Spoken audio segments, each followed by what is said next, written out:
7. bab. Bal tərbiyələş mənzilidəki o'raklar. Bal tərbiyələş mənzilidəki o'raklar sür həvəsini namayan qılıb turuyotqanlıq üçün unuğa düşüb ketiyotqanlarmı az emas. Yeni kelib aşı o'rak düşüb ketiyotqan ballardan ba'zilarining tangrata qilgan qanoti sunsa, yana ba'zilarining hatto butkul umri nobud bo'lib ketiyotadi. Ey hay. Ata-onalar shu o'raklarning xatirini baldurroq sezgan bo'lsa edi, pulga dard alam setib oldiganlar chiqmagan bo'ladi. Tayyorlik sinfining foydasi yo'q. Tayyorlik sinfi avjilib ketgan bugungi kunda qandaqdir normal ma'lum tizimidagi bir turlik so'ngak o'smasiga aylanib qoldi. Uning ustiga bu ortiqcha o'sma bolalarni farishtalardek parvoz qila oladigan xosiyatli qanot deb ta'riflangachga nurg'un kishi bolasining shu xosiyatli qanotga ko'proq erishishini umid qilmoqda.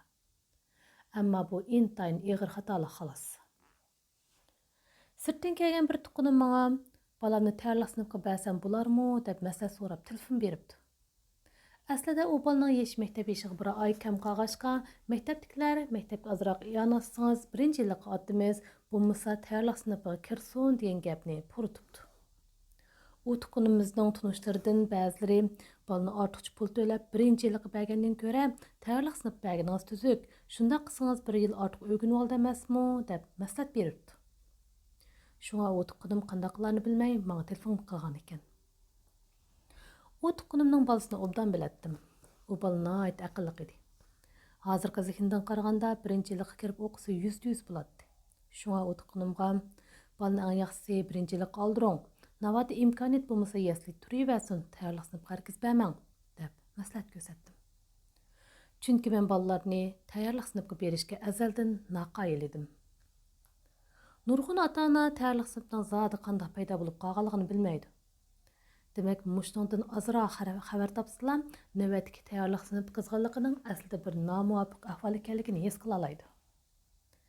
Tayyorlik sinfi elimizda bir mahallik iqtisodiy taraqqiyot vajidan yo'l qo'yilgan bir tadbir. Tayyorlik sinfi oldingi asrning 80-yillari paydo bo'lgan.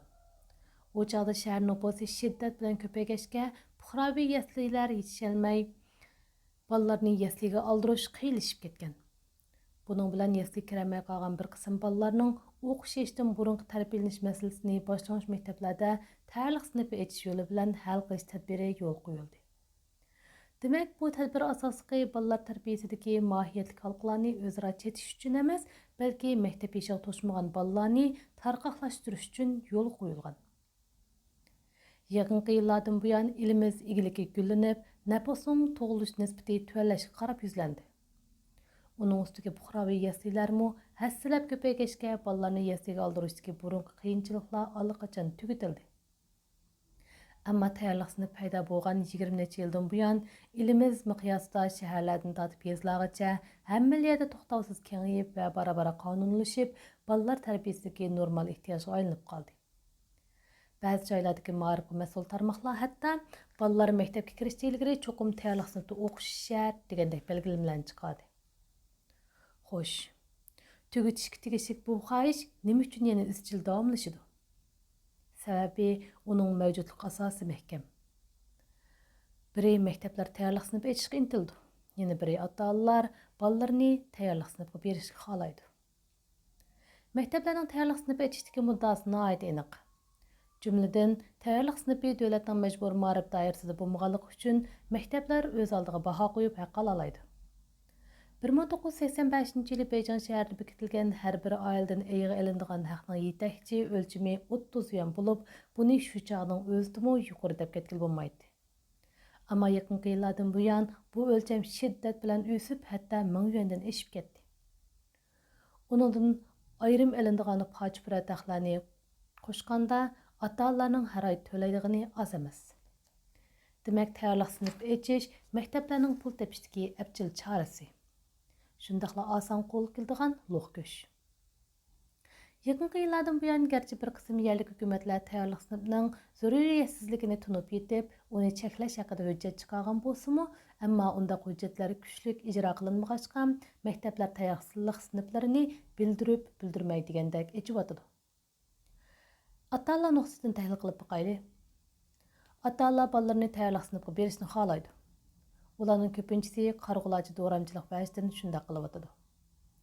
Ata-onalarning buningdagi nabab qarashini mundaq bir necha nutqa yig'inchoqlash mumkin.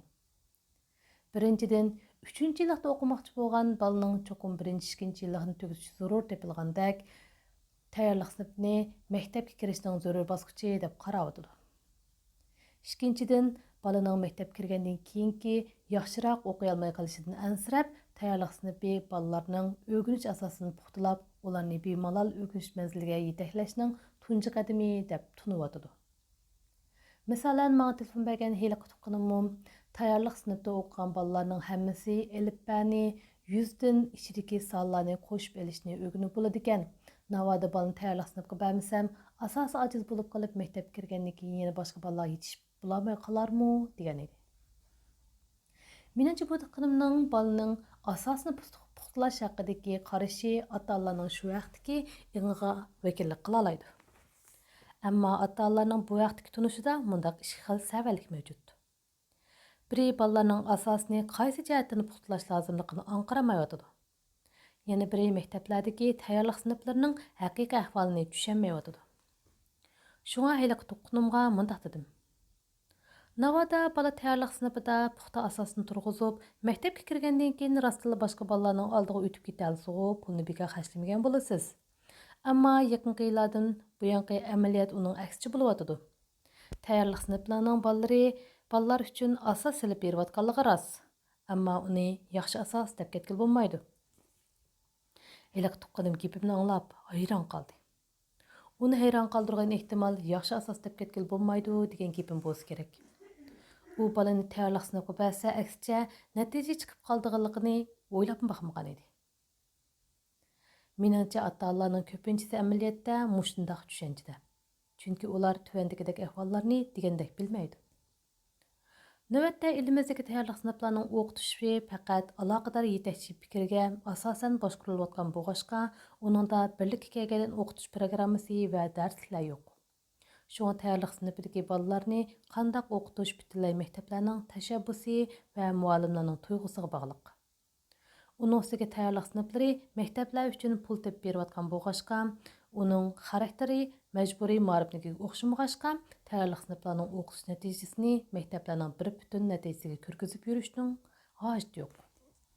Demak, maktablar tayyorlik sinflarining o'qitish natijasiga degandek ahamiyat berib ketmaydi. Maktablarning hammasi degandek tayyorlik sinflariga o'quvchi qubullash haqidagi tashviqotlarda tajribalik va sarxil o'qituvchilar o'qitadi degandek gaplarni qiladi. Ammo boshlang'ich maktab qo'rusi ichidagi tayyorlik sinflari bo'lsa, asosan degandek chalkaqa qildi. Masalan, undaq sinflarning o'qitish aslahalari nacharroq bo'lgandan boshqa muhimi maktab undaq sinflarga sarxil muallimlarni saplamaydi. O'zim ko'rgan va anglamagan ahvollardan qaraganda, maktab odatda xizmatning o'tisidan degandek chiqolmagan yoki mudir bilan chiqisholmagan muallimlarni neritur demagachga tayyorlik sinfining bolalarini o'qitishga soladi ekan. Ba'zi maktablarda muallim yetishmagachga tayyorlik sinflarida bolalarni o'qitishga pensiyaga chiqqan muallimlar taklif qilindi. Yuzak tushuncha nuqtasidan olganda, undaq muallimlar albatta tajribalik. Amaliyotda ular bo'libmi ayol muallimlarning ko'pinchisi o'qish yoshiga to'shmagan bolalarni o'qitib boqmagan yoki bu haqda izlanib boqmagan. Shunga ulardagi tajriba faqat o'z vaqtida boshlang'ich maktab bolalarini o'qitayotgan chog'lardagi usulcharlar xolos. Uning ustiga necha yildan buyon elimizning boshlang'ich maktab muallimlariga qo'yiladigan o'lchami izchil tuvarrak bo'lib kelgachga, ma'lumotli yoki o'qitish saposi tuvarrak kishilar muallimlar qo'shimiga turkumlab kirib ketdi.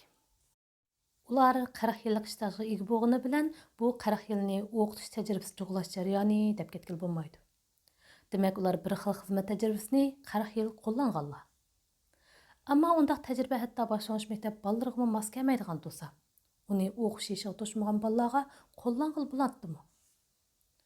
Shunga hozirgi tayyorlik sinflar haqiqiy ma'nodagi o'qish yoshiga to'shmagan bolalar ma'rifiy funksiyasini yurgizadigan qurilma emas, faqat boshlang'ich maktab 1-yillik sinfining oddiylashtirilgan ko'chirmasi xolos. Tayyorlik sinflarining darslari boshlang'ich maktab 1-yilliknikidan ozroq. Bolalarning o'ynaydigan vaqti ko'proq. Mashg'ulot vaqti 1-yilliklarga qaraganda erkinroq bo'lsa-mu, uning o'qitish andisi va yuzlanishi boshlang'ich maktab 1-yilligi bilan o'xshash. O'qitish shakli jihatda tayyorlik sinf bolalarga bir yurish part o'rindiq berildi. Hatto belgilangan vaqtda dars kirib, belgilangan vaqtda darsdan tushidi. Bolalarga topshiriq berildi. O'qitish mazmun jihatda bolalarga elifba, qo'l ko'ndirish, inglizcha xam so'zlik va yuzning ichidagi sonlarni qo'shib elish degandek narsalar o'rgatildi.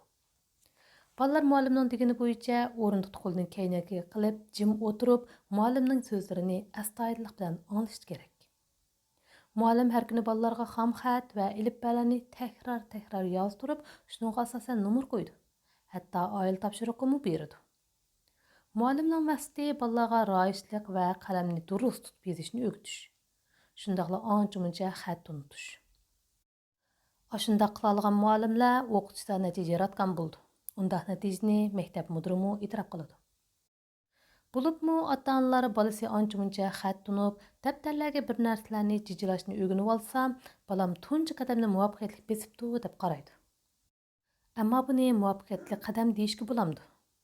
Tayyorlik sinflarining o'lik yodlash asos qilinadigan ijodiylik va yangilikdan mustasno o'qitish usuli boshlang'ich maktabning yuqori yillik bolalariga tashkilayotgan yerda o'qish yoshiga to'shmagan bolalarga albatta mos kelmaydi. Durust. Tayyorlik sinflarida dars o'tildi, topshiriq berildi ham intizom ta'kidlandi. Ammo uningda aqliy faoliyat mavjud emas. Suxominskiy mundaq deydi. Bolalarga atrofidagi dunyoda bo'layotgan xilma-xil hodisalar orasidagi sabab-natija munosabatini har kuni bayqab turish imkoniyatini berolmagan muhitda bolalarning yirismanligi va bilim ishtiyoqi o'lgan bo'ladi. Yirismanlik va bilim ishtiyoqidan mahrum bolalarning o'rganish qizg'inligi zo'ravonlik yuzlandi. Cümleden elimizning navbatdagi tayyorlik sinflari umumiyatidan qaraganda, u bolalarning fiziologik va psixologik alohidaligiga olib keladigan aqliy iqtidori, odati va ijodkorligiga turtki bo'la olmay qolmasdan, balki uningga to'salg'i bo'lib qolyotidi. Shunga tayyorlik sinf avjiga olib ketgan bugungi kun kelganda, qandaqdir normal ma'rif tizimidagi bir turlik so'ngak o'smasiga aylanib qoldi.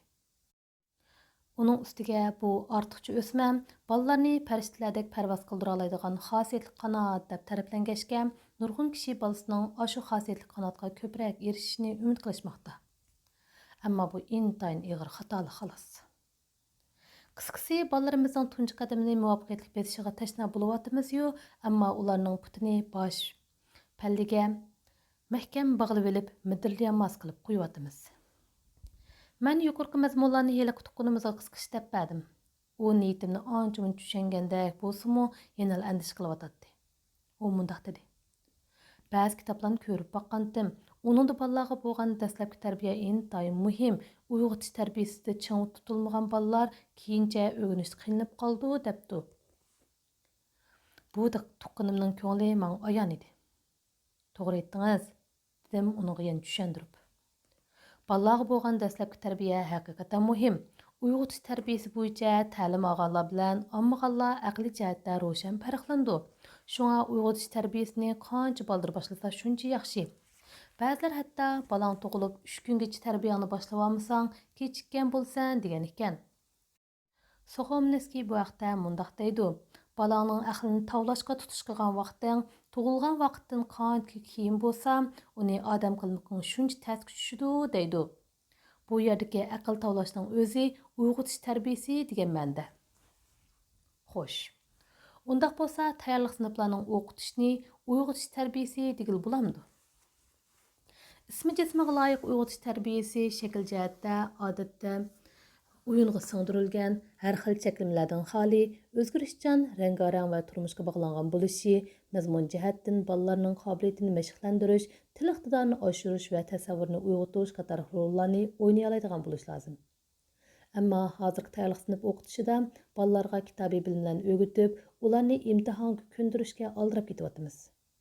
Parti o'rindiqlar bolalarning erkinligini, yepiq o'qitish muhiti ularning tasavvurini bo'g'ib qo'yotdi. O'qitish usuli bolalarning tug'ma tabiatiga mos kelmaganning ustiga mazasiz, zo'rlab tangilgan topshiriqlar bolalarning o'rganish qizg'inligiga so'g'aq suv sepyotdi. U manfaatparastlik bilan qo'l mijozlikni o'rgatadigan o'qitish andisi bo'lganligi uchun bolalarni aql tavlash nishoniga qarshi qilib qo'yotdi. Demak, tayyorlik sinf o'qitishi aqliy tarbiya qonuniyatiga muxolif harakat bo'lganligidan uni uyg'otish tarbiyasi emas, balki oldin ola o'qitish deyishga bo'ldi. Tuqqanim bu gaplarimni anglab o'ylanib qolgan bo'lsa kerak, bir hazo jim turib ketgandan keyin mundaq dedi. Bundaq gaplarni tunji qatim anglashim. Shunga deganlaringizni obdan ezim qilib baqsam bo'g'dak. Biroq, tayyorlik sinfida o'qigan bolalar maktab kirgandan keyin tayyorlik sinfida o'qimagan bolalarga qaraganda hamon turgin keldi ekan. Buni boshqalardan angladim. Hatto o'z ko'zim bilan ko'rdim danga. Tuqqanimning degini tilga olmay bo'lmaydigan ahvol edi. Shundaqla bu nuqtani uningga izohlamoqchi bo'lib turatdim. Bu yerdagi turgin davatqanınız balalarning xat tunish, hisoblash va imtihon berish jihatdagi ortiqchiligini ko'rsatadi, dedim. Ammo bularni balalardagi turginlikning ifodasi desak, menimcha gap cho'lta bo'lib qoladi. Navbatdagi boshlang'ich maktab o'qitishida saqlanayotgan eng gavdalik masala o'qitish andisi va qimmat qarashi yuzlanishdagi masala. Maktab, muallimlar va ota-onalarning hammasi tarbiya vositasi va nishonda gangirab, hatto ezib qilyotidi. Ma'rif hukmini yuzaga tushunib qilayotganligimiz uchun bolalar tarbiyasiga g'ayriy va yuzaga qimmat qarash yuzlanishi bo'yicha hukm qilyapmiz. Yana kelib, tayyorlik sinf o'qitishi bu xil xato qimmat qarash yuzlanishiga moslashib berganligi uchun og'izdan sut purab turadigan bolalarni topshiriq, imtihon va intizom jihatlardan chapqin olaman deb ko'zni qarg'u qipti degandek ravrus tarbiyalayapmiz. Xo'sh, mushundaq tarbiya ko'ngan bolalarni turgin degil bo'lamdi. Undaq ravrus tarbiyalarning bolalarga asorat qoldiradigan pedagogik qonuniyatiga muxolif harakat ekanligini demay turayli. Uning bolalarning o'rganishda gavlanadigan natijalari uzoqqa bormaydigan vaqtli natija xolos. Chunki odam tarbiyalash uzunga yugurganga o'xshaydi. Uzun yugurishda dastlabda oldiga o'tib olib ketgan tadbirkorchilarning oxirida cho'qim o'tib chiqalishi natoyin. Boshlang'ich maktabning 4-3 yillarda o'qiydigan bolalarni tekshirib baqsaqlar, bolalardagi o'rganish natijasining tayyorlik sinfida o'qigan o'qimaganligi bilan qilcha munosabatsiz ekanligini bayqaymiz. Bu gaplarim hali tuqqanimga xalal ta'sir qildi bo'g'a, u yana so'radi. Ha, aslida mundaq ekanda, emas buning sababi nima? Pedagogikada allburun isbotlangan, dedim izohlab. Navada bolalar yo'liqqan masalalarni o'zining tirishchanligi bilan hal qilishni o'rganmasa, qiyinchilikni yengishning lazzatini his qilolmaydi. Bu xuddi bolalar chaynab yugizib qo'ygan nondan bara-bara bezor bo'lib qolgandek bir ish. Durust. Tayyorlik sinfida o'qib baqqan bolalarning darslarda bildiganlari boshqa bolalardan ko'proq bo'lgani bilan ularning o'rganishdan oldigan yangilik tuyg'usi, bilish qizg'inligi va qiyinchilikni yengish lazzati boshqa bolalarga yetmaydi. Şuna ular derslarda asarlı bel qo'yib etib, bara-bara tirishmaydigan bo'lib qoldi.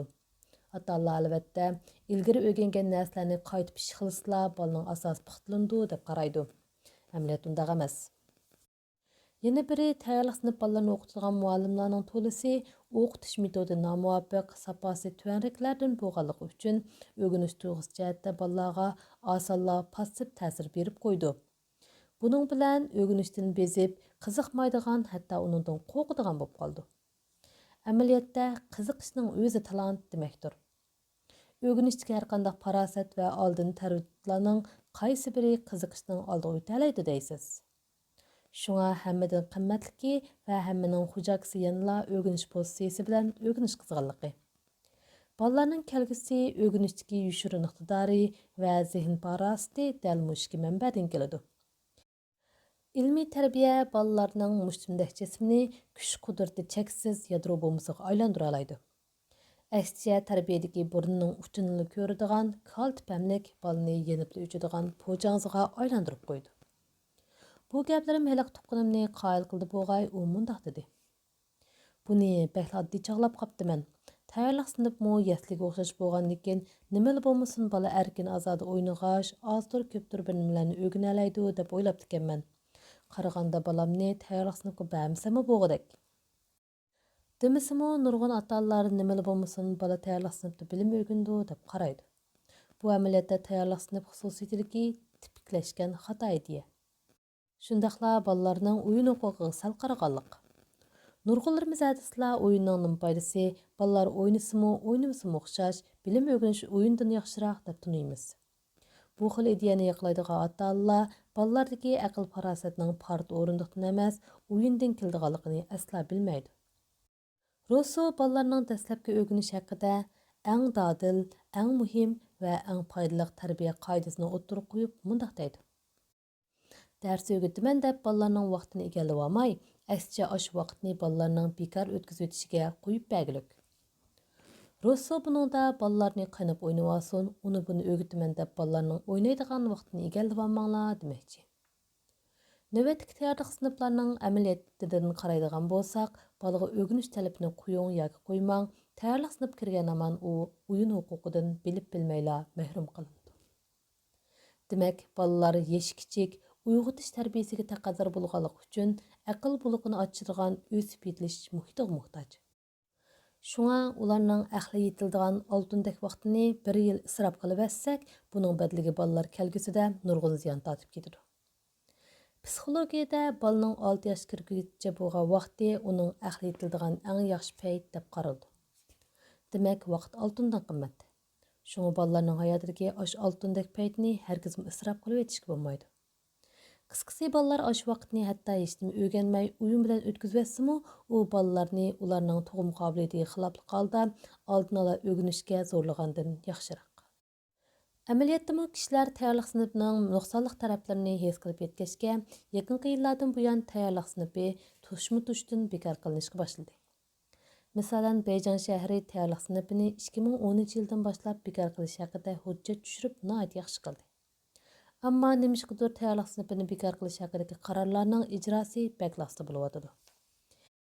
Ehtimol uning beradigan naf foydasidan mehrimizni uzamayotgan bo'lsak kerak.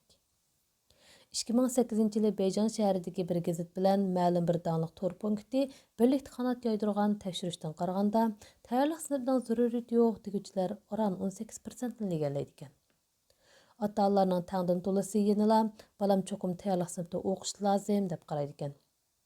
Tayyorlik sinfidan mehrini uzamayotganlarning shunchalar ko'pligiga qaraganda, uning yanada bozori ishtik degan gap.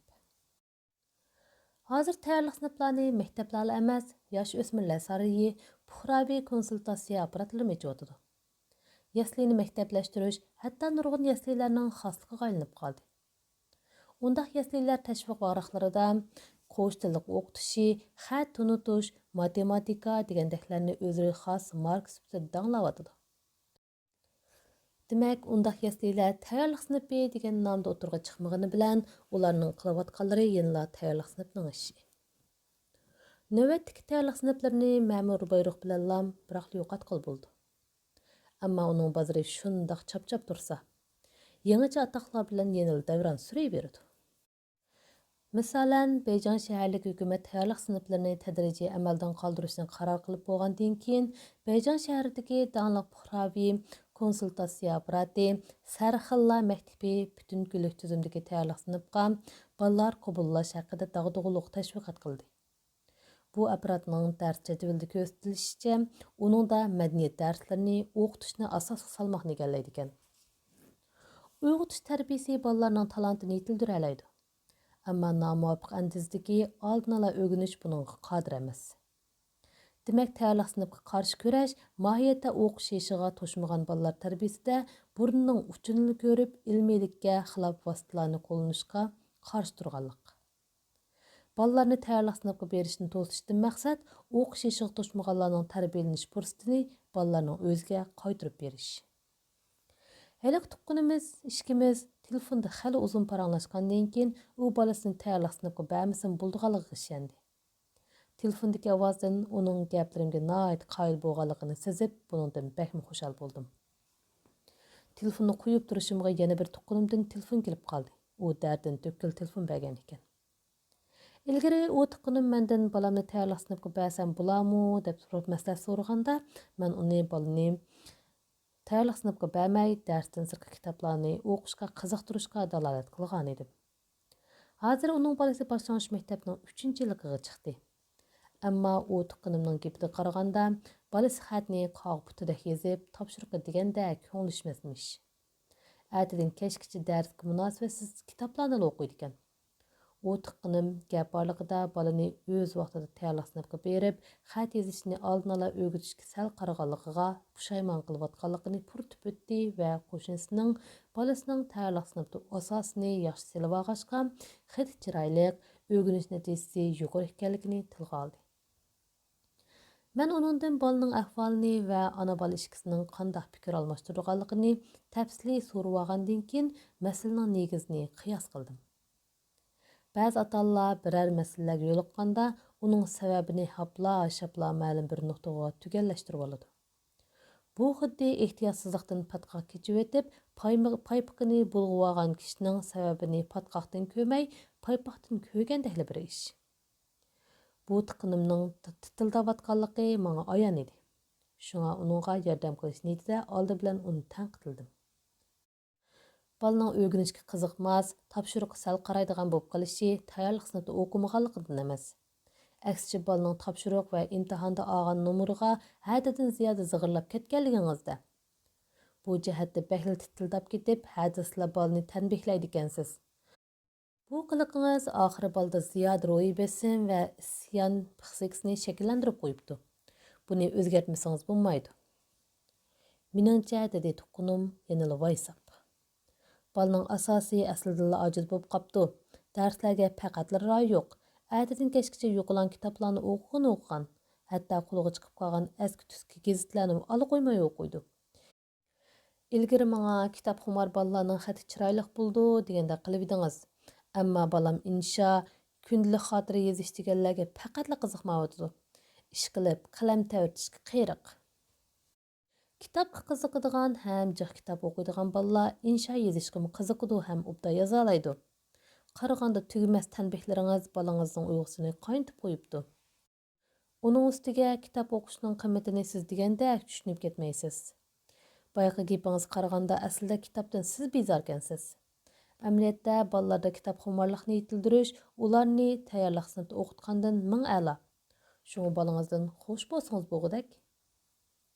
Biroq uning o'rganish natijasi tayyorlik sinfida o'qigan balalarnikidan tuvan turgan, dedi u. Bu oshkora amaliyot tursa. Buni tafsili tekshirib baqdingizmi? Dedim. Sinfdagi balalardan nechisi tayyorlik sinfida o'qibdi, nechisi o'qimabdi? Tayyorlik sinfida o'qigan balalarning natijasi umumisizlik yaxshimi ekan? Tayyorlik sinfida o'qigan balalardan o'rganishda orqada qalayotganlar bilan tayyorlik sinfida o'qimaganlar turuqliq o'rganishda oldida uzab mengayotgan balalarmi bormi ekan? Buning sababini aniqlab baqdingizmi? Tuqqanim jim turib qoldi. O'rganish natijasining yuqori tuvandagi bir murakkab jarayon, dedim tushuntirib. Uni ma'lum bir yakka omilning sababidan ko'rishga bo'lmaydi. Balangiz 3-yillikka chiqdi. U tayyorlik sinfida o'qigan taqdirdami, navoda o'tirayotgan tarbiya muhitidagi boshqa omillarda o'zgarish bo'lmasa, menimcha o'rganish natijasining ko'rinarli yaxshilanib ketishi munotayin. Ta'limingizga bala kitobga qiziqadi ekan. Demak, bunda kitobxumor bala ota-onasi bilan muallimlarning daxlisiga tufaylidan ishonchisini yo'qotib qo'ymaslar, bu jihatdagi afzalligini asta-asta ko'rsatalaydi. Uningga tafsili izohlab mundoq dedim. Balda hozir saqlanayotgani o'rganish qizg'inligi suslab ketish bilan o'zlik ishonchisi ojizlab ketish masalasi ekan. Shunga uning o'rganish natijasini ko'tarish uchun meningcha ishni balaning o'rganish qizg'inligini oshirib, ishonchisini kuchaytirishdan boshlang. Muhimi hadislar balani tadbiqlaydigan, ko'tildaydigan, balaning ishlariga chat kirib oladigan ishni amdi qilmay, imkoniyatning boricha uningga ilhom bering. Gapning oxirida u tuqqanim buningdan keyin tarbiya usuliga diqqat qilib, ilgirgidek qo'pollik qilmaydiganligini aytdi. Ammo uning gaplaridan o'zi va bolasiga degandek ishonch qilmayotganligi sezilib turadi. Ota-onalar tarbiya usulini o'zgartirib yaxshilashda ishni konkret va ushoq xalqlardan boshlash lozim, dedim uningga ta'kidlab. Konkret xalqlardagi ishlarni bir yoqli qilishda navoda tangirqab qolsangiz menga telefon qiling. Qo'limdan kelish yordam qilaman. Qisqasi ota-onalarga bu jihatda chamamning yetishicha taklif bergim keladi.